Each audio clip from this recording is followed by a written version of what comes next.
Hello, everyone, and welcome back to the Dad Designer podcast. Today, I am joined by Jeremy Mitchell from Mitchell Bat Company. Welcome to the show. Thanks for having me, Michael. Yeah, and so Jeremy, I was connected through a former guest, Scott Fuller. You should go back and listen to that episode where we talk about Mitchell Bat Company and some of the bats that Scott has designed. Why don't you tell folks a little bit about who you are, your design background, and a bit about your family? Yeah, so Jeremy Mitchell from Nashville, Tennessee, actually Hendersonville, Tennessee, but I claim Nashville as home. I live in Nashville now, and Nashville is home, and it's where I want to stay. Married to my wife for 18 years, and we have three girls who are into sports and music, and um, my greatest accomplishment. And professionally, you run Mitchell Bat Company, and have been doing so for a while now. Can you tell us a little bit of background there? Yeah, so I started the Bat Company in 2013. So I'm in my 12th year now, which is crazy to think that it's still going. Prior to that, I was in advertising, and I still have one foot still in advertising, but I have a design background. I've led teams as creative director, doing everything from print to live events to video to art direction for photo shoots, everything to animation, you name it. I've been a part of those types of projects.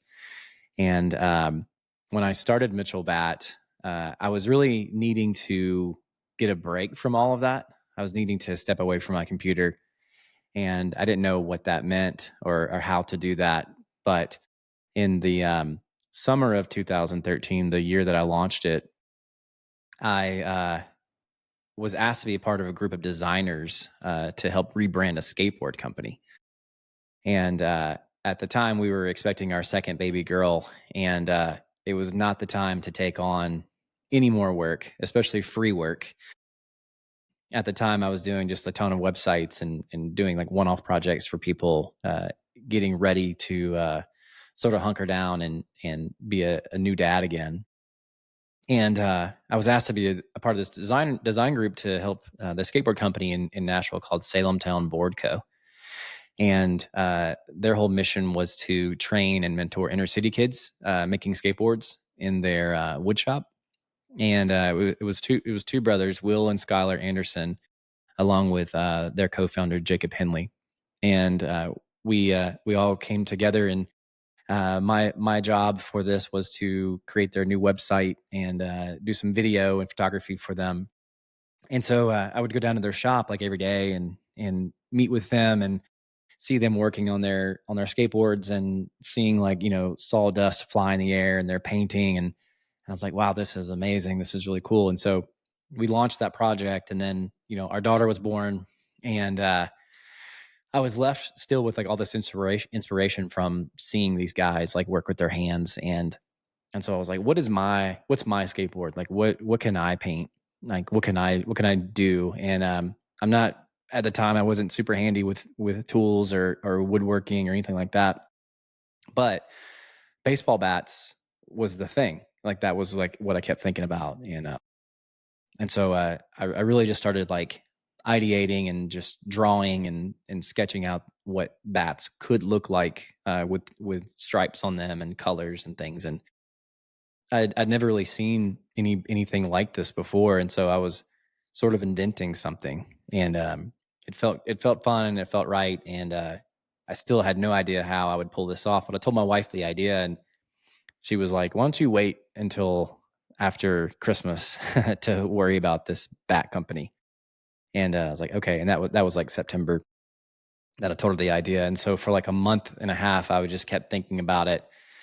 And when it came time to pull the trigger on it, it was definitely before Christmas. It was October 30th during Game 6 of the World Series, and I'm watching the game by myself, and it's the Red Sox and Cardinals, and there was a lot of excitement around baseball at the time, and so literally during the seventh inning stretch, like a 3 minute commercial window, I bought the URL mitchellbatco.com, set up a website, hooked that website up to my PayPal account, took those Photoshop renderings that I had been, posting online and posting on Pinterest and Instagram and getting, buzz around it, posted those on the site and said that it would take 6 to 8 weeks to get your bat. And so I launched it. I launched Mitchell Batco, sort of on a whim, with no plan, like with no bats, like no even like how am I even going to pull this off if someone buys it? But I figured, with 6 to 8 weeks, I would be able to like learn how to make a bat if I had to and paint it. Did you end up selling any that night or like that month? Yeah. So I didn't sell any that night, but I got a lot of Instagram followers from people that were like actually at Fenway because I was using Instagram's places, to find people, and I didn't sell a bat until 4 days later. So it took 4 days, and someone bought two of them. And at that point, I was like, "Oh man!" I had to make a decision if I was gonna like give them their money back and tell them that like, "Hey, this isn't real." And then like that week, we sold like 10 bats. Wow. And so I had like $1,000 like from sales the first week. And I was like, this doesn't even make sense. Like, how are people finding this? And this is nuts. So I was like, okay, I'm gonna have to like do some research here. Uh, I kept researching, and then 2 weeks later, after I launched it, I get an email from ESPN. It was a writer at ESPN, and they said, "We want to write about your story, like you and your bats." And I was like, "Well, that's a short story because I just launched it 2 weeks ago." But I didn't tell him that. But I was like, "Yeah, okay." And then he wanted to post about me and the bats on Black Friday in their holiday gift guide. Wow. And after that, I lost count of how many bats we were selling per day. Yeah. How did you know, like, did you do research in advance to figure out what your price point was going to be when you just launched the site? So I wanted to charge. I think I was going to charge like $60, and that's ridiculous now because I know how much work goes into the painting these things. But I had some really smart people around me, and I was asking them like, "What should I charge?" And they're like, "You need to charge like 130." And I was like, "That's no way. That's crazy. 130." And now they're 400. And that's probably too low. But no, I didn't really do any research on really anything. I just went for it and put a high price tag on it that I thought at the time was high. And they started selling, and I just kept raising the price like $30 more every couple of weeks. I would just like raise the price and see what happens. And it didn't slow anything down. I'm just thinking about, like, you didn't have any bats in hand. You don't even know how much a blank bat costs. Fortunately, you probably made a little bit on those, but not probably equivalent to the amount of time that you put into figuring it all out. Yeah. Yeah, and so I still have the first two that I ever Nice. painted. I kept them, and I think I kept them because I knew it was going to be special, and I think that I wanted it when I saw them finished. I was like, these could be better. Like I kind of learned on those first two, Hmm. and I'm so glad I kept them because now they're 12 years into this. Like they should probably be like in a case, but they're like kind of bouncing around the studio. That's really cool. And then as you continue to grow, you expanded outside of just stripes and colors to brands, names. Hmm. There's a bunch of bats that you've created with like different players' names for different occasions and whatnot. That just all kind of happened over time as you continued to build the business. Yeah, so pretty much like at the start, like I thought, so when I launched it, I had only two designs, like two colors, and it was red, white, and blue. Hmm.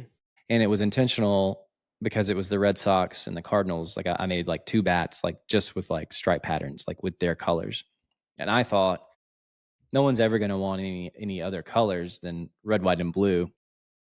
And then immediately someone was like, "Can you do the one in Mets colors?" Actually, the first customer who bought a bat, he bought a Red Sox colored bat, and then he emailed me and he was like, "Can you do a Mets colored bat?"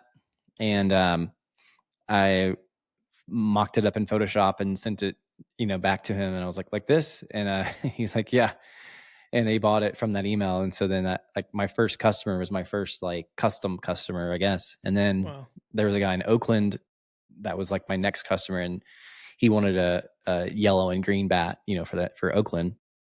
And so I did that, and I'm like, wow, I was way off on this. Like I thought it would just be like red, white, and blue. And then so a Mariners fan was like, can you do like a throwback color? And I'm like, yeah, holy cow. I'm like doing all these changes and making all these like different changes for these bats. And but along the way, like the first like couple of years, like people would ask for logos to be put on the bats. And I was sort of against that because I was sort of like the anti-logo bat. I wanted the stripes to be the story, the color story, and the patterns, and I just wanted it to just be clean. And even my logo was on the very end of the handle on the knob, and that's by design to keep it really clean. And then towards the end of 2015, so I'm 2 years into this. Um, the company that I was renting space from, they're called Rail Yard Studios. So like they're huge like furniture company that makes furniture out of rail yard ties. They first donated their space to me, and so I had an actual workshop to work out of almost immediately.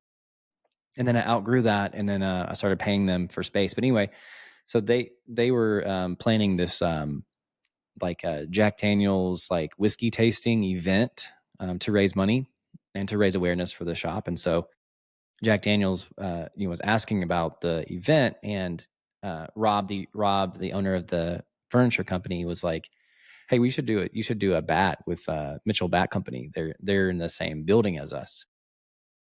And so they were like, "Yeah, could you do a Jack Daniel's bat?" And I had told everybody no. Like I had told prior to them, I was like, "No, I don't do logos on bats. Like it's against our brand standards, and I'm just making up words and to sound more important than I am." But I really just didn't know how to do it, and I didn't want to take the time to learn how. But when Jack Daniels was like, "Can you do a Jack Daniels logo?" I was like, "Sure, I'd love to." It's like it's awesome. And then I had to figure it out in like a 2 weeks or something, like a really quick turnaround. And so I I like researched vinyl, and like I found a sign company that was willing to like do these Jack Daniels logos for me. And I only got permission to do one. And so I got 3 vinyls in case I messed up. And the idea was to uh, stain the wood with Jack Daniels whiskey and then catch it on fire, like to mimic like the whiskey barrels. And so we did that. And I made that Jack Daniels bat, and Jack Daniels saw it, and at the event, and like the master distiller was there, and he like autographed it, and it was a really cool thing. And then I was like, oh, this is kind of neat, and so I posted it on Instagram, and after that, it was like everybody wanted a logo bat. Herschel Supply Co., the bag company, so they did a collaboration with MLB around that time, and they wanted like 30 bats with their logo on it to go into all of their international retail stores when they launched this like Yankees and Dodgers project. And so they were like my first like bulk order with logos. And like now that's like basically all I'm doing Mm. is custom bats for companies. Wow. Wow. That's really cool. And then the home run derby bats that you've done, you did it in a collaboration with Louisville Slugger. Um, that obviously happened a few years after you started doing logos on bats, but that was just were those custom bats for the players that were in the derby that year? Yeah. Yeah. So that project is like probably my favorite project that I've ever done. Okay. Because it's so special because it's the home run derby, and as a kid, staying up late and watching that Chris Berman, back, home run. It's like it's iconic, and I couldn't even believe that I was even like on the phone with Louisville Slugger, like even prior to us even like doing anything. Like I had a phone call with them, and I was working full time at the time, and so I like took this phone call like in my car, like in like a Chick-fil-A parking lot, and just like and so they told me the idea of like we want to collaborate with an artist for the home run derby, and these bats are going to go to every Louisville Slugger um, player that swings our bats in the derby, and also for All Star. So anyone who made the All Star team gets one of these bats, and so it was like Joey Votto, Christian Yelich, Kyle Schwarber. Bryce Harper was in that mix. We agreed to do, I want to say it was like 100 bats, maybe more. It was a lot for my team at the time. So they sent us like 100 blank bats, like Louisville Slugger, and they were just kind of standard. I think they're like 33 inches. But then they sent me like player specific bats. So they sent me Kyle Schwarber's bat, like to his make and model, Christian Yelich's bat. It was like 3 nights before the home run derby, and I'm going to it. I have a plane ticket and everything. I'm like leaving in any day now to go to this thing. They text me a tracking number, and they're like, "We overnighted you 3 bats, and we need them painted and sent back to us in basically 24 hours." And I was like leaving. I'm like, I'm leaving to go to DC to watch the home run derby. And what are these bats? Like, who are these for? And they just the guy responded in a text, BH. And I was like, Bryce Harper, holy cow. And so they send me 3 Bryce Harper bats. They're his. And so I painted them, took a few swings with them. I wanted to get the first couple of swings out of them. And I was like, is he really going to swing this? Because he wasn't a Louisville Slugger player. And he's like, he swings like whatever he wants. Like, he doesn't have any contracts with anybody. And so I'm at the home run derby, and I'm watching it on my phone, trying to get a glimpse of like it was so weird. I'm like, I'm there, and then I'm watching it on my phone to try to get a glimpse of Bryce Harper. And my wife texted me and she said, he's not swinging your bat. It's a different bat. It's something else. And, I mean, that's cool, I guess. He like, I heard that he gave it to his dad or something, but he didn't use my bat in the home run derby, but he had it in his locker. Nice. So they actually used them in the derby, the painted bats. So they were available to Okay. use, and it was If they up to the wanted to. player.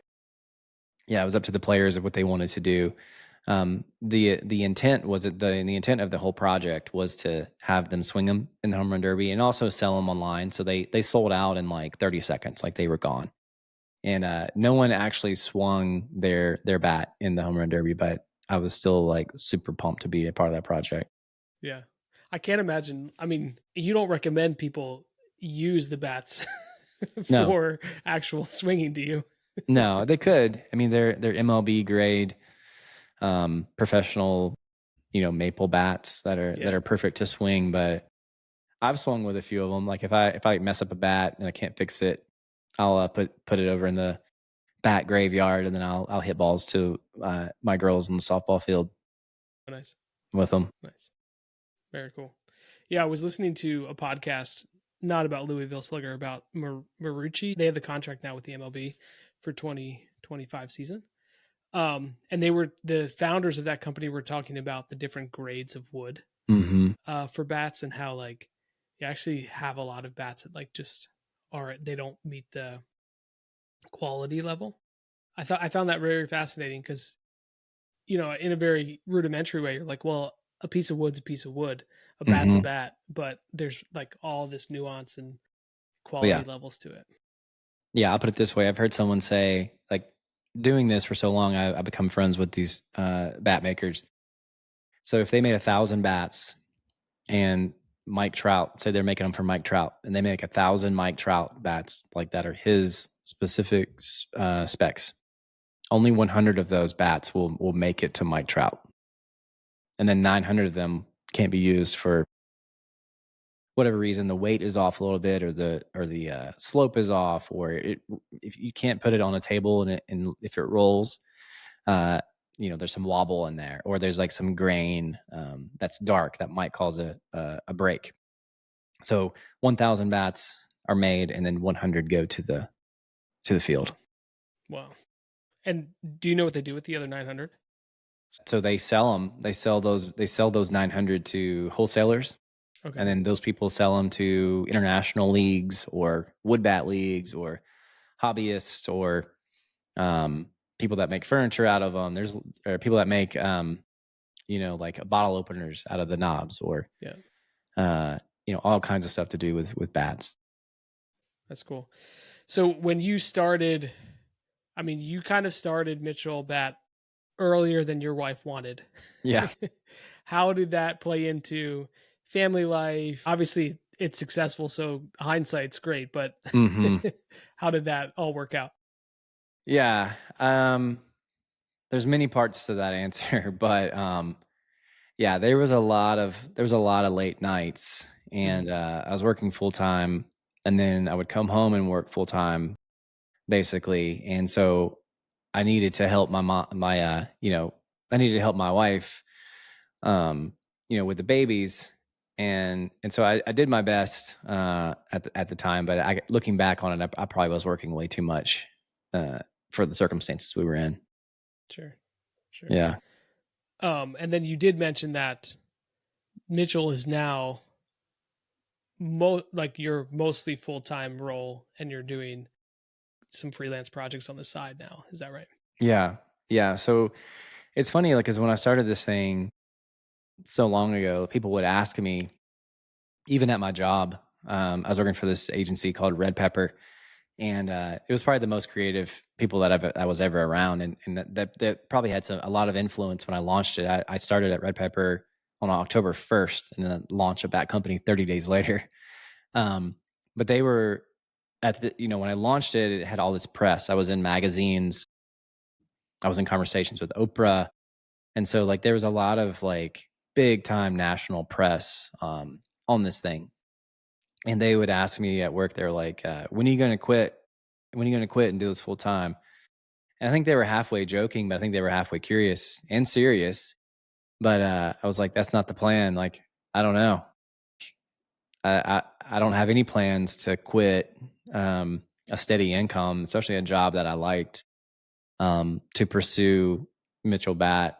But it was always in the back of my head of like, man, that'd be cool. That'd be awesome if we sold enough bats to actually like make that happen. And that's really what it comes down to is like, can you make enough money? And can you sustain it? And can you replicate it? And those are all the challenges that anyone that is running a business have. But also, I have 3 kids at home, with a stay at home wife that homeschools them, and like, kids need shoes, and those aren't free. And we live in an expensive town. Nashville's not, an inexpensive town to live in. And so it was always like, why would I leave a steady income, that we consider, a higher income, being a director at these companies. And when it came time to say, okay, this is my full time job, it wasn't my choice. The company that I was working for, got rid of a bunch of people at the time, and I was one of them.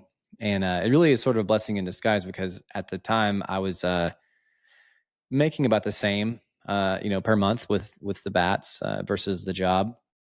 But it was that not knowing like what's going to happen next month. If we did good this month, but what about next month? And usually January, February, March are really slow, and until we started doing college licensing because college baseball, softball start in February, and so it kind of gave sort of a shot in the arm to Mitchell Bat, and stuff takes time. It took me 2 years really to grow a solid college licensing portfolio, and so now we have 21 licenses, and I never thought I would have one, let alone 21.